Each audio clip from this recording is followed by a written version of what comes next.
Okay, we're back. We are almost done with our nameplate sign project. So we just got done milling that, and you can see from our mill on this wood, because it's actually pretty cheap wood. It's just 2x4, standard 2x4. And when you mill it, the wood is stranded, and you get all these little fuzzy marks on it. And we don't want to give a teacher on campus a sign that's really unfinished like that. But good news, one of my favorite people growing up. Mr. Tomei, he once told me there's a beautiful piece of wood buried under any piece of wood like this. So this is just your standard 2x4, Lowe's, Home Depot, like $2 or $3 for an 8-foot piece of 2x4, and we've milled into it, and now we want to actually kind of bring that beauty out. And the machine that we're going to use to do that is our benchtop sander, and it's got this sanding wheel on it, and we need to know how to use it safely. So number one in safety is eye protection, ear protection, have it on. And then everything else, if you guys need a refresher, make sure you're looking at the video that's rules of thumb to keep your thumbs. So, and then in there it talks about, no dangly things on your from your sweatshirt or your shirt, no necklaces, no big loop earrings, hair needs to be back if you have long hair. And yeah, so we're ready to start sanding this piece of wood here. So when we look at this machine, it has a turning wheel and a little arrow on the top right here. You'll be able to see that arrow. That's the direction that the disc is going to turn when you turn it on. So you can't see it. Once we turn it on, you can see that disc spinning in that direction, right? So I think at the end of that, you probably could see which direction it was spinning in. So that means our work area is actually on this side of the front side here. So it's hard to see that from that direction, but we're going to bring our wood in from that direction. What's happening is that this sanding wheel is actually forcing the wood down into this plate. So if you accidentally let it go, if it got loose from your hands, it would be pushing the material into the platform here, as opposed to like if you were looking at it from this side and it got a hold of it and got out of your hands, it would launch it up into your face, like it would be launching from that way. So just want to be mindful of that as you're pushing this material through. So this material is a little bit longer, so we're going to have to kind of eyeball it and get about halfway through, and then we'll have to flip it over to make sure we get all of it. Okay, so because this is a bit of a big piece of wood to get in there. And then we're going to come back and we're going to use the belt sander side of it to knock down the edges a little bit and make the edges look a little bit cleaner too. So, but there is a beautiful piece of wood buried in here. You can see how scratchy that looks. And we're going to bring that wood out. So while we're using this machine, this produces a lot of sawdust. So we're going to turn on our vacuum system. So you need to remove the cap, okay? And you're going to plug it back in here. You can't see it, but once you get over on this side, it's pretty straightforward. You're putting a tube into the machine. And then we're going to turn our vacuum system on. It's down that way. So give you the directions. Down that way.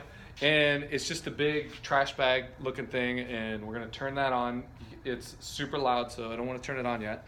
And then we'll come back, turn our machine on, and we'll do some sanding, okay?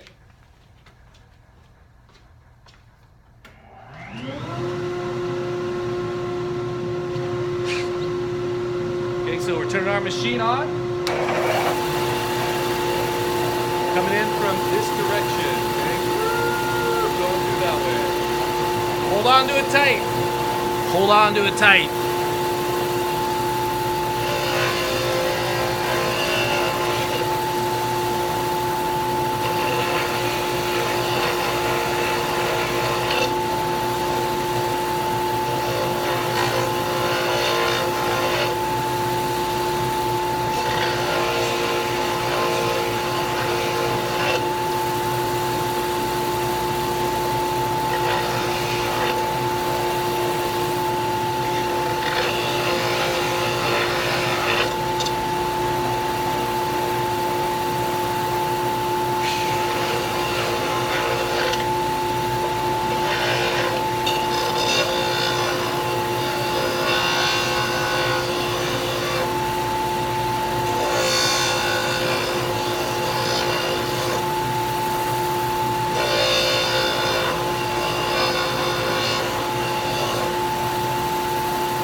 take a look at that. That looks so much better. There's still a little bit of stuff in there that we can go in and clean out. We can actually get that with a little razor blade or something. But overall, this is a much cleaner looking piece of wood. And then we're gonna use the belt sander. You see how sharp that edge is?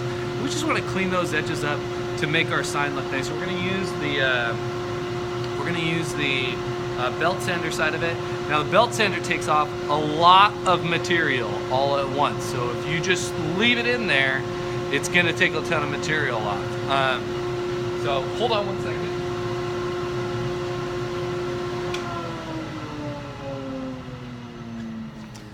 So it's taking a ton of material off the belt sander side. One last thing on this side, if you do not want to just grind it all in on one part of the blade. You don't want to just leave it and go in on one part of the blade or one part of the sanding disc, because you'll ruin that portion of the sanding disc. You notice how when I was doing it, I was always keeping it moving. I was never not moving. You don't want to just let it sit there because it'll burn. And this disc has actually had someone come in doing that and ruin portions of the disc. So we want to avoid doing that. And now I'm going to head over here. We're just going to stick it in there. The key to this side is making sure that when you're turning it, you always have it rested on the metal part so that you're not in the air. And we're just going to turn it into the wood and keep it on that platform. Okay, so we're not looking for any certain angle on it, and we're just going to like turn it in and kind of keep it turning through. So this one is coming down, so we want to keep our material flat on this as well. Okay.